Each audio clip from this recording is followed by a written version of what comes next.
পাল্লা দিয়ে বাড়ছে বিভিন্ন ধরনের অপরাধ। পুলিশ সদর দপ্তরের পরিসংখ্যান বলছে, গেল 11 মাসে চুরি, ডাকাতি, সন্ত্রাসী কার্যক্রম সহ বিভিন্ন অভিযোগে সারা দেশে মামলা হয়েছে 1,68,505টি। প্রতিদিন গড়ে 5 শতাধিক মামলা হচ্ছে। তুচ্ছ ঘটনা থেকে শুরু করে পূর্বশত্রুতা বা রাজনৈতিক প্রতিহিংসা কোনো কিছুই বাদ যাচ্ছে না তালিকা থেকে। তবে সবচেয়ে শঙ্কা খুনের পরিসংখ্যান নিয়ে। গেল 11 মাসে সারা দেশে খুনের মামলা হয়েছে 3,509টি। এর মধ্যে জানুয়ারিতে 294টি, ফেব্রুয়ারিতে 300টি, মার্চে 316টি, এপ্রিলে 336টি, মে মাসে 341টি, জুনে 344টি, জুলাইয়ে 362টি, আগস্টে 321টি, সেপ্টেম্বরে 297টি, অক্টোবরে 319টি এবং নভেম্বরে 279টি মামলা হয়েছে। মানবাধিকার সংস্থাগুলোর তথ্য আরও ভয়াবহ।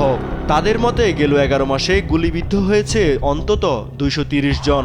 এর মধ্যে প্রাণ হারিয়েছে 80 জন। এই সংখ্যা কেবল পরিসংখ্যান নয়, বরং একটি পরিবারের স্বপ্নভঙ্গের গল্প। রোজকার সাধারণ খাবার এখন হবে অসাধারণ। প্রাণ স্বাদের মশলা, স্বাদ বাড়ায়, ঘ্রাণ ছড়ায়। এদিকে নির্বাচন যতই ঘনিয়ে আসছে ততই বাড়ছে অপরাধ কার্যক্রম। রাজপথে ভোটের দামামার আগেই বাজতে শুরু করেছে মৃত্যু ঘণ্টা। রাজধানীর ব্যস্ততম সড়কে প্রকাশ্যে গুলি করে হত্যা করা হয় সম্ভাব্য প্রার্থী ওসমান হাদিকে। ঘাতকরা অস্ত্র উঁচিয়ে বীর দর্পে পালিয়ে গেলেও রেখে গেছে একরাশ আতঙ্ক। এর আগে বন্দরনগরী চট্টগ্রামে হামলার শিকার হন বিএনপির এক প্রার্থী। আর সাম্প্রতিক পরিস্থিতিতে নিরাপত্তার শঙ্কা জানিয়ে নির্বাচন থেকে সরে দাঁড়ান নারায়ণগঞ্জ বিএনপির এক প্রার্থী। তফসিল ঘোষণার পরও আইনশৃঙ্খলা পরিস্থিতির উন্নতি না হওয়া নির্বাচনের পথে বাধা সৃষ্টি করবে বলে মনে করছেন অপরাধ বিশ্লেষকরা। সেই সঙ্গে কারাগারের বাইরে থাকা শীর্ষ সন্ত্রাসীদের আইনের আওতায় আনতে না পারলে আতঙ্ক থাকবে বলছেন তারা।